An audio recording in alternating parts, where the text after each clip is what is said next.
Los viernes descubrimos muchas cosas de nuestro pasado, datos históricos y también curiosidades. También la historia pequeña, que a menudo es tan interesante como la historia en mayúsculas. Y ese trabajo lo hace para todos ustedes cada semana, viernes tras viernes, Jesús Toledano en Historias de la Borgatti. ¿Cómo estás, Jesús? Muy bien, buenas noches, Seneca. ¿Cómo ha ido la semana? Fantástica, francamente bien. Vengo ahora mismo de una conferencia, María Jesús Jabato, sobre el corpus y la literatura. Ya estamos ya en las puertas del corpus y del Curpillos, y como todo lo que hace María Jesús, es amiga mía, pero en su valía intelectual ha sido absolutamente impresionante.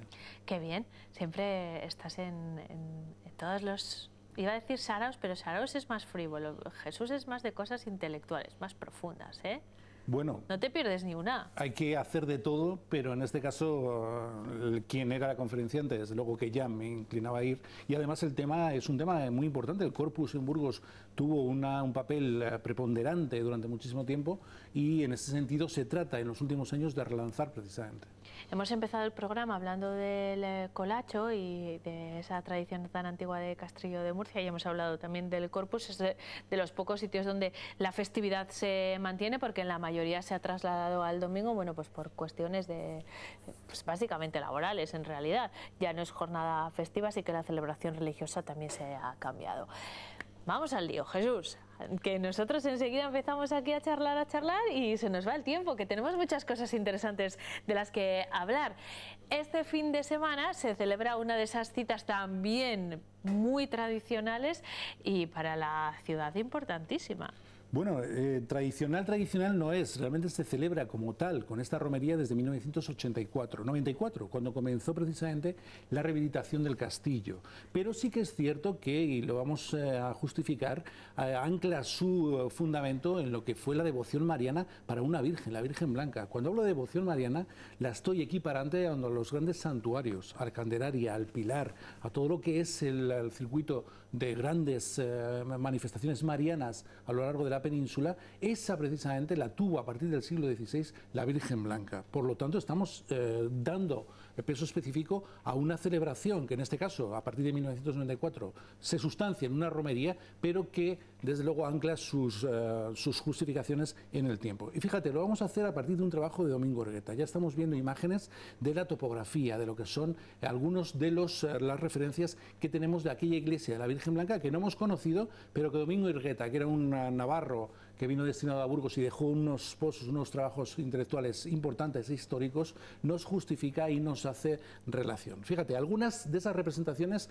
vemos una iglesia grande. Como te digo, a partir del siglo XVI es una de las rutas marianas más importantes de la península ibérica, de España ya. Y por supuesto, no solo eso, sino que es una iglesia grande. Pero cierto es que Domingo Orgueta trata de desmitificar algunas de las leyendas que están en su origen. Siempre hablamos de Diego Porcelos, y cuando hablemos de nuestro fundador o de nuestro poblador, lo vamos a hacer posteriormente andando en su personalidad.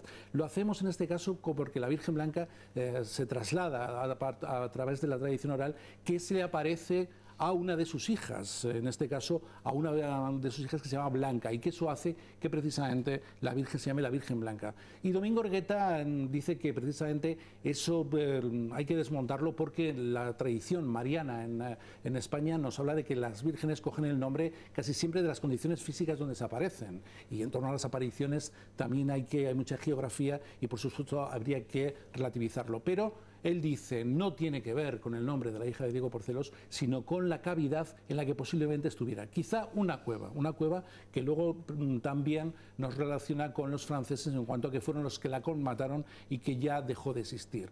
Y precisamente haciendo ese rastreo que hace en torno a la Virgen Blanca, la encuentra descrita a veces como la Virgen Roca de Alba, es decir, que aparece una roca blanca y de ahí coge el nombre, la Virgen Blanca. Y esa devoción de la que te hablaba antes, la tuvo hasta el siglo XVIII, en el cual, la tuvo y continuó hasta la ocupación francesa, pero durante el siglo XVIII se la llamó la protectora de las Castillas. Es decir, estamos teniendo una bifurcación amplia ya en numerosas poblaciones de Castilla. De tal forma que Domingo Orgueta, para hacer ese estudio, lo que hace es irse a archivos también de algunas de las órdenes que ocuparon la iglesia. Estamos hablando de un gran recinto, tenía 3 naves, tenía un claustro, tenía, por supuesto, y estamos en algunas de las representaciones, sobre todo en el grabado de Erich Wingaard, el holandés, en 1515, estamos viendo una iglesia que se representa al lado del castillo, siempre en pequeño, ahí lo tenemos, pero que era una iglesia, sobre todo por lo que nos llega a la topografía francesa, importante.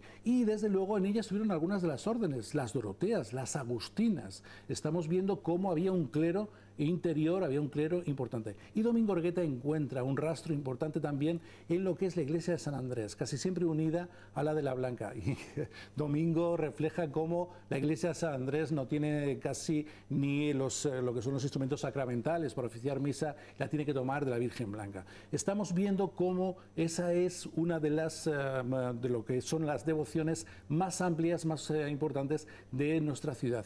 De tal forma, el último enterramiento que se hace tenía un cementerio adjunto, tenía, desde luego, ya te digo, una instalación importante. El último enterramiento se hace en 1808, precisamente cuando ya llegan las tropas francesas, invaden y saquean la iglesia, ya es el comienzo de su declive absoluto. Los franceses realizan una zanja interior desde el castillo hasta la iglesia de la Virgen Blanca, lo hacen precisamente porque allí van a tener el abastecimiento, van a tener algunos de sus víveres, y a partir de ahí, bueno, ya en torno a las batallas, a lo que son, el asedio de Wellington y después la voladura del castillo, desaparece nuestra iglesia, lamentablemente, y esas piedras que quedan como restos de las ruinas de lo que fue el santuario se utilizan precisamente para hacer la iglesia de San Pedro de la Fuente, también destruida en esa última visita de los franceses o estancia de los franceses. Allí se quedan las 2 tallas, hay 2 tallas de la Virgen Blanca, una Virgen Blanca sedente, que es la que sale precisamente en la procesión del siglo XVIII, y por supuesto, bueno, como ves, se ancla en la historia de la ciudad. En una de las imágenes que hemos visto, en uno de los grabados, se percibe una pequeña portada románica. Claro, en ese Diego Porcelos, que llega en el 884 al Cerro de las Flores, no olvidemos, lo hablábamos el otro día. Sí, lo hablábamos el otro día, de la Cartuja de Miraflores. De la Cartuja de Miraflores. Es posible que se encontrara ya incluso, y lo vamos a analizar después, que se encontrara ya un pequeño eremitorio. Ese eremitorio románico después se transformó en la iglesia de la que hemos hablado, en esa basílica grande con 3 naves, con claustro, con una torre modificada. Como ves, un hito importante de lo que fueron nuestras iglesias. Una historia complicada, muy complicada. Vaya, vamos a hablar de Diego Porcelos. Bueno, porque ha salido a colación, bueno, directamente, pero es un personaje que, a pesar de la importancia que tiene respecto a la ciudad, yo no sé si le conocemos bien. No, pero es que realmente es tremendamente desconocido. Fíjate, de tal forma que si le preguntáramos ahora, seguramente al 90% de los burgaleses, si dijéramos Diego Porcelos, aludiría a que Porcelos es su apellido, y para nada.